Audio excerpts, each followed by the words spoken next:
Hello investor, आप सभी का स्वागत है मेरे इस चैनल स्टॉक मार्केट इनसाइड में। दोस्तों, अगर चैनल पर नए हो तो चैनल को सब्सक्राइब कर लेना और साथ ही में बेल आइकन प्रेस कर देना so that you never miss any investing inside. दोस्तों, आज का वीडियो काफी इंपॉर्टेंट होने वाला है, आपको बहुत कुछ सीखने को मिलेगा, तो वीडियो में अंत तक बने रहिए दोस्तों। लेकिन आगे बढ़ने से पहले क्विक डिस्क्लेमर, ये वीडियो सिर्फ इंफॉर्मेशन और एजुकेशन पर्पज के लिए है। यहाँ पर कोई भी कॉल, टिप या रिकमेंडेशन नहीं दी जा रही। कोई भी डिसीजन लेने से पहले अपनी करंट फाइनेंशियल सिचुएशन को एनालाइज कर लेना और उसके साथ ही इस वीडियो में जो कुछ इंफॉर्मेशन दी गई है उसे भी एनालाइज कर लेना और उसके बाद ही कोई वेल इन्फॉर्म डिसीजन ले लेना। दोस्तों, आज के वीडियो में हम बात करेंगे डिविडेंड इनकम के बारे में। जी हाँ दोस्तों, काफी सारे लोग आजकल हो क्या रहा है, डिविडेंड इनकम को इग्नोर कर रहे हैं कंप्लीटली। क्यों? क्योंकि उन्हें चाहिए ग्रोथ, और ग्रोथ भी कैसी चाहिए? Absurd growth. लॉजिक क्या है इसके पीछे का? तो काफी सारे इन्वेस्टर्स ने आपने देखा होगा, स्पेशली जो स्मॉल कैप और मिड कैप में निवेश करना पसंद करते हैं, उन्होंने एक ट्रेंड उभर कर आ रहा है कि वो कहते हैं कि ठीक है यार, आप हमको डिविडेंड ना दो, आप जो पैसा है, जो आपका प्रॉफिट बना है, जो cash flow from operating activity बना है, जो ओवरऑल आपके पास कैश फ्लो है, वो री इन्वेस्ट करो। यानी बेसिकली वो कंपनी को कह रहे हैं कि वो री इन्वेस्ट करो, हमको डिविडेंड नहीं चाहिए। वही कैपिटल यू कैन री invest in that particular company, और उसके बाद जो कंपनी ग्रोथ होगी और उसके वजह से हमारे जो ओवरऑल जो हमने स्टॉक बाय किया है वो स्टॉक 10 गुना 20 गुना होगा। इस तरह का अप्रोच चल रहा है दोस्तों। लेकिन इस अप्रोच की वजह से दोस्तों एक आप इंपॉर्टेंट चीज मिस कर रहे हो, वो है डिविडेंड इनकम। और यहाँ पर डिविडेंड इनकम की वजह से एक इफेक्ट बनता है और उस इफेक्ट को कहते हैं snowball effect. Snowball effect basically होता क्या है दोस्तों? मान लो कोई कंपनी है, उस कंपनी में आपने 1 लाख रुपए का निवेश किया है। अब हालांकि आपका निवेश कम है, ठीक है, लेकिन इस निवेश की वजह से आपको सालाना 4,000 5,000 का डिविडेंड मिल रहा है, ठीक है। और कंपनी डिसेंट ग्रोथ शो कर रही है। यानी मैं ये नहीं कह रहा कि आपको लैगर्स बाय करने हैं डिविडेंड के चक्कर में। दोस्तों, ऐसी भी कंपनी बाय मत कर लेना जो आपको डिविडेंड तो अच्छा खासा दे रही है लेकिन उसमें ग्रोथ कुछ भी नहीं है। ऐसे स्टॉक से आपको बचना चाहिए। आपको चाहिए ग्रोथ और डिसेंट डिविडेंड भी देने वाली कंपनी होगी तो भी चलेगा। इससे होता क्या है दोस्तों, लगातार आपको पैसा आता रहेगा। एक साल में भले ही वो 3-4 हजार रुपया हो, लेकिन ये पैसा आप अगेन री इन्वेस्टिंग के लिए लगा सकते हो। यानी इस तरह से एक स्नोबॉल इफेक्ट बनता है।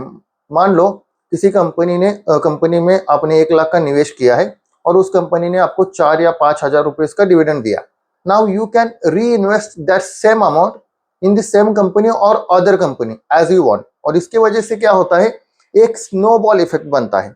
जैसे कि मिसाल के तौर पर पहले आपको जो डिविडेंड मिलेगा वो था 1,000 रुपीज के अमाउंट पर, लेकिन यहाँ पर जैसे ही आपको 4,000 या 5,000 का डिविडेंड मिला तो वो एंटायर अमाउंट बन जाएंगे 1,05,000 रुपए का आपका टोटल निवेश हो जाएगा। और 1,05,000 पर यानी नंबर ऑफ स्टॉक्स आपके थोड़े बहुत इंक्रीज हो जाएंगे।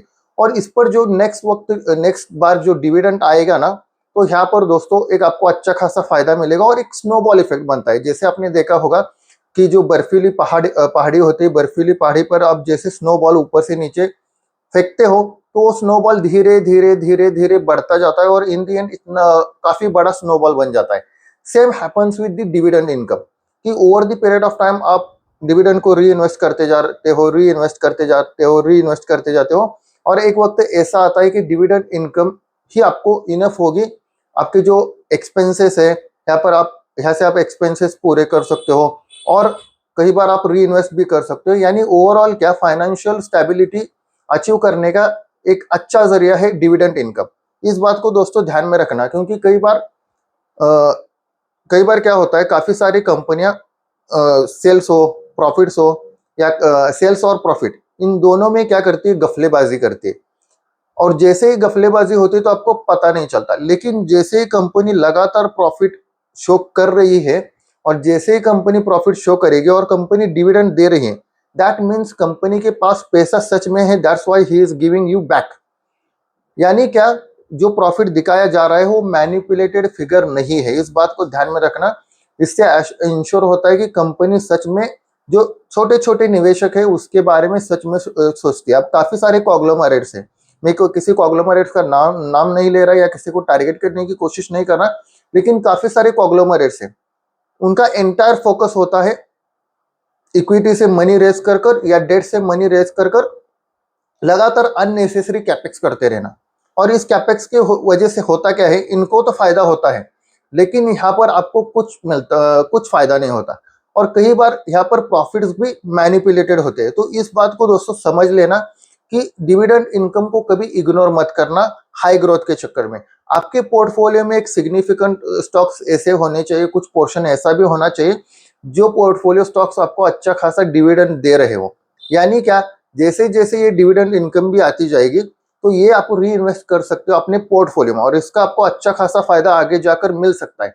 लेकिन यहाँ पर आपको ग्रोथ में दोस्तों कोई भी कॉम्प्रोमाइज नहीं करनी। अगर आप ग्रोथ में कॉम्प्रोमाइज करोगे तो आपकी एंटायर वैल्यू जो बने बनाए पैसे है वो डूब जाएंगे। तो there is no point in compromising with the growth. आपको ग्रोथ भी चाहिए और डिविडेंड भी चाहिए। हम ये भी नहीं चाहते कि कंपनी आपको इतना डिविडेंड दे कि पूरा के पूरा जो प्रॉफिट बनाए वो डिविडेंड में ही निकाल दे।